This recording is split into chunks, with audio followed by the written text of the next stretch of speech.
오늘 주시는 하나님의 말씀은 예레미야 48장 36절에서 39절입니다. 다 같이 일어나셔서 한 절씩 교독하겠습니다. 그러므로 나의 마음이 모압을 위하여 피리같이 소리내며 나의 마음이 길 헤레스 사람들을 위하여 피리같이 소리내나니 이는 그가 모은 재물이 없어졌습니다. 모든 사람이 대머리가 되었고 모든 사람이 수염을 밀었으며 손에 칼자국이 있고 허리에 굵은 배가 들렸고 모압의 모든 지붕과 거리 각처에서 슬피 우는 소리가 들리니 내가 모압을 마음에 들지 않는 그릇같이 깨뜨렸음이라. 여호와의 말씀이니라. 어찌하여 모압이 파괴되었으며 어찌하여 그들이 애곡하는가. 모압이 부끄러워서 등을 돌렸도다. 그런즉 모압이 그 사방 모든 사람의 조롱거리와 공포의 대상이 되리로다. 아멘. 자리에 앉으셔서 기도하겠습니다. 사랑하는 하나님 아버지, 오늘도 하나님 말씀 앞에 우리를 불러주셔서 감사합니다. 진리의 말씀으로 저희의 신앙과 삶을 새롭게 하여 주옵소서. 미련한 종을 주님 손에 맡기옵고 예수님의 이름으로 기도하옵나이다. 여러분, 지금까지 사시면서 가장 슬펐던 순간이 언제이신가요?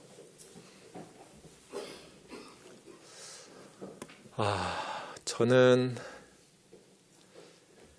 딱 한 번 아버지가 우시는 장면을 보았는데, 제 바로 위에 누이의 남편인 매형이 35살에 갑자기 위암으로 천국에 가셔서 이제 밀양에 있는 매형의 선산에서 장례식을 치르는데, 저희 아버지가 소나무 밑에 쭈그리고 앉아서 꺼이꺼이 우시는 거예요.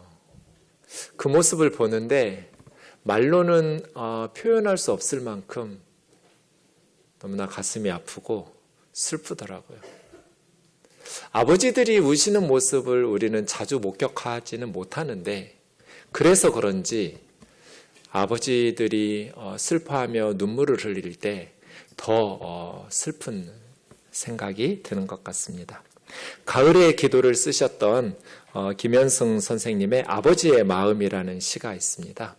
김현승 선생님은 목사님 아들이고 독실한 크리스찬으로서 그의 시에 보면 하나님에 대한 그러한 깊은 신뢰와 믿음이 스며 있는 것을 볼 수 있습니다.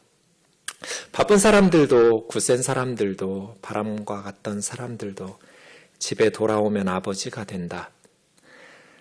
아버지의 눈에는 눈물이 보이지 않으나 아버지가 마시는 술에는 항상 보이지 않는 눈물이 절반이다. 아버지는 가장 외로운 사람이다.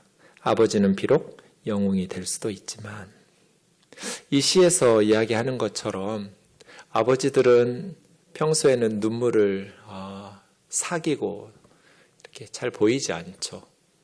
하지만 어찌 보면 가장 외로운 사람들이고 가장 무거운 짐을 짊어지고 사는 사람들이어서 술에는 눈물이 절반이라는 말이 가슴에 와닿습니다. 예레미야서는 이방 백성들에 대한 심판의 말씀이 46장에서 51장까지 이어집니다. 예레미야서가 마무리되기 전에는 이방 민족들에 대한 심판의 말씀이 기록되어 있습니다. 이집트에서부터 바벨론까지 9개의 나라에 대해서 나오는데, 오늘 본문 48장은 세 번째로 모압에 대한 심판의 말씀이 기록되어 있습니다. 모압에 대한 심판의 말씀이 매우 길게 기록된 것을 48장에서 우리는 알 수 있습니다. 모압이라는 나라가 시작되는 모압이라는 사람의 이름이 좀 독특합니다. 아브라함의 조카 롯이 소돔과 고모라로 이주하고, 소돔과 고모라가 하나님의 심판으로 멸망한 후에 롯의 딸들이 아버지 롯을 술을 먹여가지고, 아버지가 제대로 이제 맑은 정신이 아닐 때 아버지와 관계를 맺으면서 임신을 합니다. 그래서 첫째 딸이 낳았던, 아버지와 함께 낳았던 아이가 모압입니다. 모라는 말은 from, 뭐뭐로부터라는 접두어고요. 압이라는 것은 아버지라는 뜻입니다. 그래서 모압이라는 이름은 아버지로부터 직역하면 그런 뜻입니다. 딸이 아버지를 술 취하게 한 후에 아이를 임신했기 때문에 그 아이 이름을 모압이라고 지은 것입니다. 그 모압의 후손들이 모압이라는 민족과 나라를 이루고 있는데 사해 동남쪽에 있는 기름진 고원지대가 모압, 지금 요르단에 해당한 그런 나라입니다. 요세푸스라는 신약성경이 쓰여지던 시대의 유대 역사가에 의하면 모압이라는 나라는 예루살렘이 멸망하고 5년 후에 주전 582년에 바벨론에 의해서 함락되었다, 이렇게 기록되고 있습니다. 이 예레미야 48장 모압에 대한 말씀들 살펴보려고 합니다. 모압은 왜 멸망했을까요? 오늘 본문 38절에 보시면 하나님께서 모압을 마음에 들지 않는 그릇같이 깨뜨렸기 때문이라고 설명하고 있습니다. 우리 한글 성경에 마음에 들지 않는 그릇이라고 번역된 이 말은 아인 헤페츠라는 말인데, 아인이라는 말은 없다는 뜻이고요. 헤페츠가 기쁨이란 뜻이거든요. 그러니까 기쁨이 없는 그릇같이 깨뜨렸다, 이렇게 직역하면 이렇습니다. 기쁨이 없는 그릇 같아서 토기장이가 그릇을 빚었는데 그 그릇이 토기장이의 마음에 들지 않은 거죠. 기쁨을 주지 못한 그릇 같아서 깨뜨려진 나라 모압입니다. 이 기쁨이 없는 아인 헤페츠라는 말씀을 기억해 보면 우리의 삶의 목적에 대해서 생각해 볼 수 있습니다. 우리 삶의 목적은 무엇인가? 오늘 본문 말씀에 의하면 하나님의 기쁨이죠. 하나님께서 기뻐하지 않는, 도저히 모압에서는 하나님의 기쁨을 찾을 수가 없어요. 그래서 하나님께서 기쁨이 없는 그릇과 같은 모압을 질그릇처럼 깨뜨리신 겁니다. 고린도전서 10장 31절, 우리는 먹든지 마시든지 무엇을 하든지 다 하나님의 영광을 위해서 하라고. 이것이 우리 삶의 목적이죠. 공부를 왜 해요? 직장에 다니면서 돈은 왜 벌어요? 우리는 먹든지 마시든지 무엇을 하든지 하나님의 영광을 위해서 살아가는, 우리 삶의 목적은 하나님의 영광입니다. 하나님의 영광을 위해서 산다는 것은 하나님을 기쁘시게 하면서 산다는 뜻입니다. 오늘 본문 말씀처럼 하면 하나님을 기쁘시게 하는 그릇 되는 것이죠. 그래서 에베소서 5장에서는 빛의 열매는 착함, 의로움, 진실함에 있다면서 주님을 기쁘시게 할 것이 무엇인지 분별하도록 하라고 말합니다. 그리스도인들은 무엇을 선택하면 돈을 더 많이 벌 것인가가 아니라 무엇을 선택하면 주님이 기뻐하실 것인가를 기준으로 선택하는 것이죠. 분별력을 갖추라는 거예요. 주님을 기쁘시게 하는 것이 무엇인지. 하나님의 영광을 위해서 산다는 것은 하나님을 기쁘시게 하면서 산다는 뜻이거든요. 착한 것, 의로운 것, 진실한 것. 나중에 천국에 가면 주님께서는 우리의 삶을 집 짓는 것에 비유하셨는데 얼마나 높이, 얼마나 넓은 평수로 지었느냐가 아니라 기초가 무엇이냐로 판단하시잖아요. 우리의 삶의 기초가 반석 이냐 모래 위냐. 반석 위에 집을 짓는 사람 어찌 보면 더디고 어리석어 보이고 세상에서는 성공하지 못한 사람처럼 보일지 몰라도 비가 오고 창수가 나도 넘어지지 않는 인생. 모래 위에 지으면 빨리 짓고 더 높이 짓고 더 넓게 지을 수 있어서 세상 사람들이 볼 때 성공한 사람인 것처럼 보일지 몰라도 비가 오고 바람이 불고 창수가 나면 무너짐이 심하니라 하죠. 반석 위에 짓는 사람은 주님의 말씀을 듣고 순종하는 사람. 예수님 그렇게 말씀하시죠. 그러니까 우리의 삶의 목적이 무엇이냐? 우리의 삶의 방식은 또 어떠하냐? 왜 사냐? 하나님이 기뻐하시지도 않는데 물은 뭐하러 마시고, 하나님이 기뻐하시지도 않는데 술은 뭐하러 마셔요? 하나님 기뻐하시지도 않는데 밥은 뭐하러 먹어요? 공부는 뭐하러 하고 돈은 뭐하러 벌어요? 하나님의 백성들은 무엇을 하든지 다 하나님의 영광을 위해서 살아야 된다. 하나님의 기쁨이 되지 못했던 그러한 모압은 깨뜨려지잖아요. 모압은 왜 하나님의 기쁨이 되지 못했을까요? 도대체 모압이라는 나라 사람들은 어떻게 살았길래 하나님을 기쁘시게 하는 그릇이 되지 못하고 깨뜨려짐을 당할 수밖에 없었을까? 48장 전체를 보시면 몇 가지 이유들을 발견할 수 있습니다. 먼저 13절에 보시면 이스라엘 집이 베델을 의뢰함으로 수치를 당한 것 같이 모압은 그모스로 말미암아 수치를 당하리로다라고 기록하고 있습니다. 북이스라엘 열지파 사람들이 베델에다가 금송아지 만들어 놓고 섬기다가 망했잖아요. 하나님을 섬겨야 될 하나님의 사람들이, 베델은 유서 깊은 신앙의 도시잖아요. 야곱이 하늘의 사닥다리를 보았던, 이름도 하나님의 집이에요. 베이트엘. 하나님의 집이라는 도시인 베델이 금송아지 만들어 놓고 우상 숭배하다가 수치를 당한 것처럼 모압 사람들은 그모스를 섬기다가 수치를 당할 것이다. 이 그모스라는 신은 모압과 암몬 사람들의 민족신인데요. 암몬 사람들은 몰렉, 몰록, 밀감, 또 밀곰 이런 식으로 성경에서 부르기도 하는 그런 신입니다. 그런데 이 그모스는 자녀들을 불살라 바치는 인신제사를 바치도록 하는 신이에요. 영적인 타락이죠.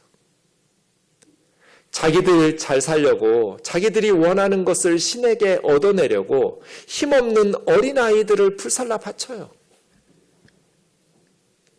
하나님을 기쁘시게 하지 못하는 그릇. 도대체 하나님께서 이 모압이라는 나라를 왜 복을 주셔야 돼요?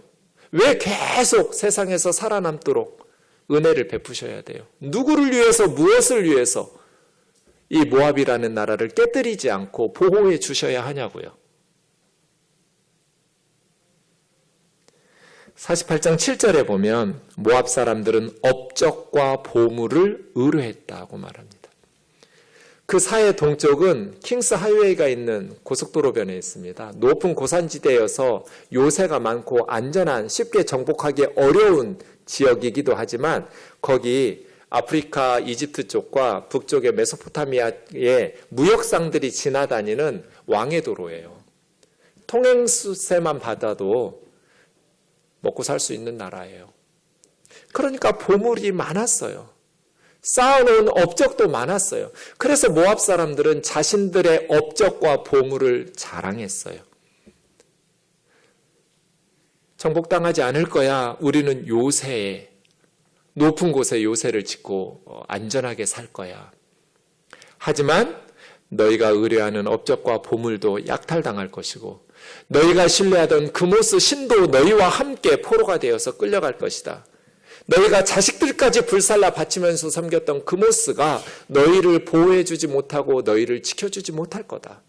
모압은 멸망할 거다입니다. 모압이 이렇게 업적과 보물이 많아서 자신들이 의뢰할 만큼, 자랑할 만큼 하기 때문에 그들은 교만해서, 모압의 교만하면 심한 교만을 의미합니다. 모압의 교만을 들었나니 심한 교만, 그의 자고와 오만과 자랑과 그 마음의 거만이. 그래서 모압이 망한 거예요. 하나님께서 은혜를 베푸시면 겸손하게 선하게 살면 얼마나 좋을까요? 그런데 어리석은 인간들은 하나님께서 은혜를 베푸셨더니 자신들의 업적과 자신들의 보물을 자랑하면서 심히 교만해요. 가난한 사람들, 연약한 백성들 조롱하고 손가락질하고, 예루살렘이 불타고 무너질 때 불쌍히 여기는 마음을 가지는 것이 아니라 한심하게 여기고 손가락질하고 비방하고 조롱하면서 이스라엘 사람들을 무시했어요. 자신들의 업적과 보물을 자랑하고 의지하고, 자기들이 원하는 것을 얻기 위해서라면 자기 자녀들까지, 아들도 딸도 불살라서 신에게 인신 제물로 바치고, 도대체 이런 모압이 무엇으로 하나님을 기쁘시게 할 수 있겠어요? 그래서 하나님을 기쁘시게 할 수 없는 그릇 같은 모압을 하나님께서 깨뜨리신 거예요. 48장 41절 42절 보시면 모압의 모든 성읍들은 점령을 당하며 요새들은 함락이 될 것이다. 모압이 자랑하던 높은 곳에 견고하게 세웠던 요새들과 성읍들이 다 점령당하고 함락될 것이다. 그때 모압의 용사들의 마음이 해산하는 여인처럼 괴로울 것이다. 모압이 여호와를 거슬러 자만하였으므로 멸망하고 다시는 모압이라는 나라가 이루지 못할 것이다. 영원히 모압이라는 나라는 무너질 거야. 왜? 하나님을 대적하여 높아졌기 때문에, 하나님을 거슬러 교만했기 때문에 멸망한다. 성공하고 겸손하기는 참 기적처럼 힘든 것 같아요. 사람은 누구나 자기 분야에서 성공하면 모압 사람들처럼 교만해져요. 그 교만이 하나님에게까지 우습게 여기고 말 함부로 해요. 하나님을 거슬러 자만하게 하면서 결국은 하나님께 멸망을 당하게 되는 것입니다. 모압의 멸망을 하나님께서 기뻐하셨을까요? 슬퍼하셨을까요? 그렇게 자녀들을 불살라서 신에게 바치고 하나님의 백성들이 멸망할 때 불쌍히 여기지 않고 손가락질하고 비웃고 조롱하고 자신들의 업적과 보물을 자랑하면서 교만하게 사는, 심히 교만한, 하나님을 거슬러 교만한 이 모압 사람들이 멸망할 때 하나님께서는 속이 후련하다고 기뻐하실까요? 하셨을까요? 아니면 슬퍼하셨을까요? 모압이 멸망할 때 하나님의 백성인 이스라엘 사람들은 어떻게 해야 될까요? 자기들이 멸망할 때 모압 사람들이 했던 것처럼 그 모압 사람들의 멸망을 보면서 이스라엘 사람들은 꼴 좋다, 그럴 줄 알았다, 이런 생각을 가져야 할까요? 아니면 안쓰러워하면서 슬퍼해야 할까요? 교만한 사람들, 하나님을 우습게 여긴 사람들, 악을 행하면서 우상숭배하던 사람들이 멸망할 때 하나님의 백성들은 어떤 태도를 취해야 하는가? 하나님을 본받으면 될 것 같아요. 멸망받는 세상 사람들에 대한 하나님의 태도를 하나님의 백성들도 따라가면 되겠죠. 예레미야 48장 31절 보십시오. 내가 모압을 위하여 울며 온 모압을 위하여 부르짖으리니. 너무나 충격적인 말씀이에요. 하나님께서 모압을 위해서 우시겠다는 거예요. 모압이 멸망을 당할 때 하나님은 기뻐하지 않으셨어요. 미소 짓고 속이 후련하구나 이렇게 생각하지 않으셨어요. 하나님은 따라 우셨어요. 이 우셨다라고 번역한 얄랄이라는 말은 대성통곡하는 거예요. 큰 소리로 울부짖을 때 얄랄이라고 해요. 하나님은 모압 때문에 그 슬픔을 주체하지 못하고 대성통곡을 하셨어요. 온 모압을 위하여 부르짖다, 이 짜크라는 말은 감정을 주체할 수 없어서 울부짖을 때, 짐승들이 울부짖을 때 사용하기도 해요. 큰 소리로 울부짖을 때, 몸부림치면서 소리를 지를 때 짜크라고 그래요. 모압이 멸망할 때, 모압 사람들이 죽어 나자빠질 때 하나님께서는 얄랄과 짜크라는 두 단어를 쓰셨어요. 하나님은 우셨다. 그냥 조용히 우시지 않았어요. 대성통곡하며 우셨어요. 하나님이 엉엉 우시는 모습을 보면 우리 마음 어떨 것 같아요?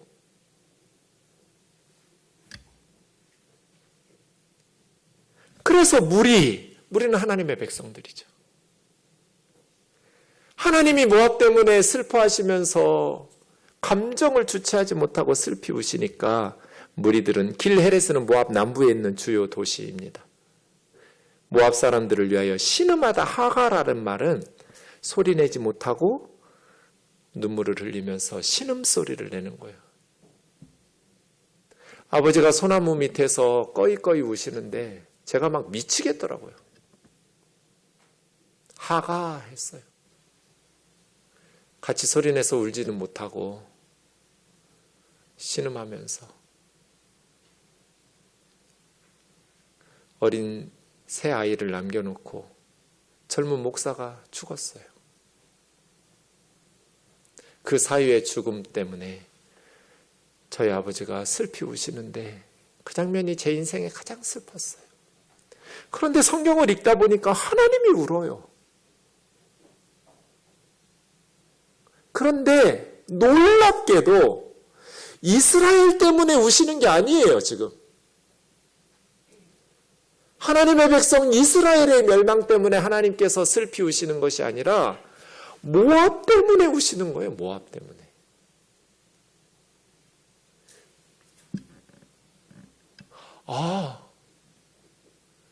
하나님이 자식들 불살라 인신제사로 바치고 그렇게 하나님의 백성들을 조롱하고 그렇게 교만하고 그렇게 악하게 사는 죄인들인 모압이 멸망을 당할 때도 대성통곡하시는구나. 저는 한 번도 그런 생각을 해본 적이 없어요. 하나님께서 모압을 위해서 얄랄, 짝 이런 단어가 모압 때문에 하나님께서 사용하실 걸 상상도 못했어요. 그런데 예레미야 선지자는 하나님께서 모압을 위해서 슬피 우신대요. 오늘 보면 36절에 보시면 나의 마음이 두 번씩 반복하면서 하나님의 마음, 그냥 겉으로 우는 신용만 하시는 게 아니에요. 지금 하나님은 나의 마음이 모압을 위하여 피리같이 소리를 낸다. 중동 사람들에게 피리는 탄식할 때, 슬플 때 나는 소리예요. 근데 피리가 소리를 내려면 속에서 진동을 해야 돼요. 하나님의 마음이 피리가 바들바들 떨면서 소리를 내듯이 모압이 멸망을 당할 때 하나님의 마음이 바들바들 떨면서 움직이고 진동하면서 구슬프게 소리를 내고 있어요. 내 마음이 아프다. 내 마음이 아프다. 그렇게 반복해서 말씀하세요. 모압 사람들이 모은 재물이 없어졌습니다. 37절에 모든 모압 사람들이 대머리가 되고 모든 사람이 수염을 밀고 손에 칼자국과 허리 굵은 배를 들었다는 집집마다 다 초상 난 거예요. 상을 당했을 때 상주들이 하는 행동이에요. 근데 모든 사람이에요. 모압의 모든 성읍, 모든 요새가 정령당하고 함락당하고 모압의 모든 지붕, 거리의 각처에서 슬피 우는 소리가 들린다. 모압이 멸망할 때 모압 사람들이 슬피 우는 소리를 하나님이 들으셨어요. 그리고 모압은 하나님 마음에 들지 않는, 하나님께 기쁨을 드리지 못하는 그릇 같아서 하나님께서 깨뜨리셨지만 하나님께서 그들의 파괴함을 보고 그들이 슬피 우는 소리를 들으시고 하나님은 탄식하셨어요. 어찌하여 모압이 파괴되었으며 어찌하여 그들이 애곡하는가. 모압이 부끄러워서 등을 돌렸도다. 달아나야 되니까 부끄러워하면서 등을 돌리고 달아나고 있는 모압 사람들을 보면서 사방 다른 나라 모든 사람들이 그들을 조롱하고 공포의 대상, 와, 저렇게 떵떵거리고 교만하게 살던 사람들이 저렇게 끔찍한 일을 당한다고? 두렵구나 라고 느낀다는 거예요. 사랑하는 자매 형제 여러분, 왜 하나님은 모압이 멸망하는데 이렇게 아파하실까요? 창세기 12장 보시면 아브라함을 불러서 이스라엘을 시작하실 때 하나님께서 아브라함에게 뭐라고 말씀하시냐면 땅의 모든 족속이 너로 말미암아 복을 받을 것이라고 말씀하세요. 이스라엘만을 위한 하나님이었던 적이 한 번도 없어요. 하나님은 아브라함을 부르셔서 이스라엘이라는 나라를 시작하실 때 하나님께서는 아브라함을 통해서 그의 후손들을 통해서 땅의 모든 족속이 복을 받기를 원하셨어요. 구약 성경은 이스라엘의 하나님인 것 같지만 그렇지 않아요. 하나님은 한 번도 이스라엘의 하나님이었던 적이 없어요. 온 세상의 하나님이시죠. 모압 사람들이 그모스를 섬긴다고 해서 모압 사람들이 그모스의 백성이 아니에요. 하나님께서 창조하셨으니까 하나님의 백성이죠. 그들도 하나님께로 돌아와서 그모스를 버리고 하나님을 섬겨야 될 하나님이 지으신 하나님의 거예요. 하나님의 것이에요. 이 땅의 모든 사람들은 종교와 민족과 상관없이 하나님을 섬기며 하나님의 기쁨이 되어야 할 하나님의 백성들이에요. 하나님이 지으셨으니까요. 하나님은 한 번도 우리들만의 하나님이신 적이 없어요. 그래서 하나님은 하나님의 백성들만을 위해서 통곡하시는 분이 아니라는 걸 기억해야 돼요. 아버지가 대성통곡하고 울고 있는데 자식들이 기뻐하면 되겠어요?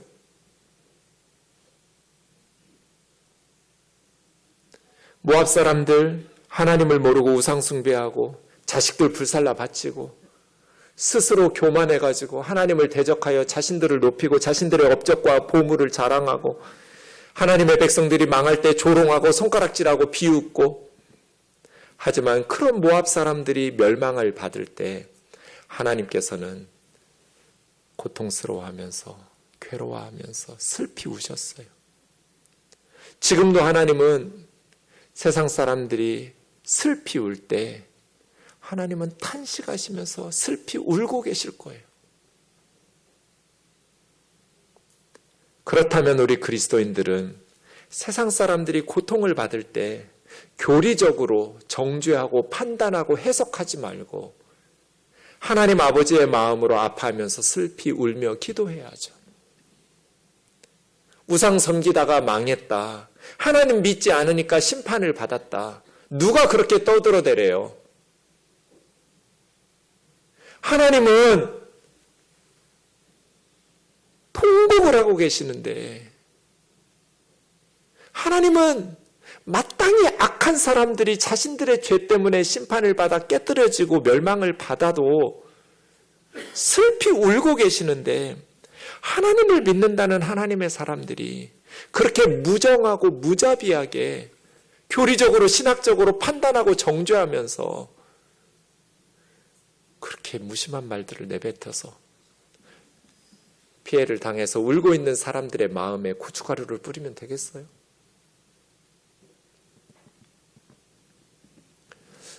북한에서 중국을 넘어오고 이렇게 넘어온 그분들에게 제가 뭐라고 불러드리면 좋겠냐고 여쭈었더니 자기들을 탈북민으로 불러달래요. 우리는 세터민 이렇게 새로운 단어들을 만들기도 했었는데 본인들이 탈북민으로 불러달래요. 탈북민들이 북한을 나와서 중국에서 주로 만나는 분들이 선교사님들이죠. 그래서 성경을 수십 번, 수백 번씩 읽으면서 크리스찬이 돼요. 그리고 많은 어려움 속에서 우리 남한에 찾아오죠. 그런데 한국 교회를 출석하다가 교회를 안 다녀요. 제가 여쭈었어요. 왜 교회를 안 나오냐? 중국에서는 그렇게 뜨겁게 하나님을 믿었는데, 목숨 걸고 하나님을 믿었는데, 왜 이제 마음껏 믿을 수 있는 남한에 왔는데 신앙생활을 안 하냐? 그분들이 하는 말을 듣고 제가 정말 깜짝 놀랐어요. 교회 갔죠, 당연히 목사님. 근데 교회가 북한하고 똑같대요. 왜 이 사람들이 한국 교회가 북한하고 똑같다는 말을 할까? 한 형제는 어릴 때 동네에서 어느 날 어른들이 모여가지고 그 이웃집 아저씨를 막 자아 비판하라고 하면서 총살을 시키더래요. 그 모습을 보고 너무 두려웠어요. 어제까지도 같이 한 동네에서 잘 지내던 아저씨를 갑자기 동네 분들이 비판을 하라고 하면서 즉결 처형을 시키는 거예요. 그때 마음에 다짐을 했대요. 나는 크면 여기를 떠나야지. 여기서는 못 산다. 그리고 목숨 걸고 남한까지 왔어요. 그런데 한국 교회에 왔더니 북한하고 분위기가 너무 똑같은 거예요. 공동의회를 하는데 교회의 결정과 목사님을 반대하는 소리를 내면 막 정죄하고 비판하는 거예요. 일당 독재, 1인 독재 체제 같은 거예요. 그래서 숨이 막혀요. 교회가 사랑을 이야기하고 평화를 추구해야 되는데 자기하고 정치적 의견이 다르고 이념적 스펙트럼이 좁아가지고 다르면 사탄의 박멸해야 될 바퀴벌레나 사탄의 앞잡이인 것처럼 정죄하고 비난하면서 도저히 교회를 못 다니겠다고. 이 탈북민들의 평가를 무조건 잘못됐다고 말하지 말고 우리 자신의 신앙의 형태를 한번 돌아볼 필요가 있어요. 하나님은 모압 때문에 탄식을 하시면서 통곡을 하시는데 하나님의 자녀인 우리들은 하나님 아버지의 마음을 가지고 세상을 살아가고 있을까?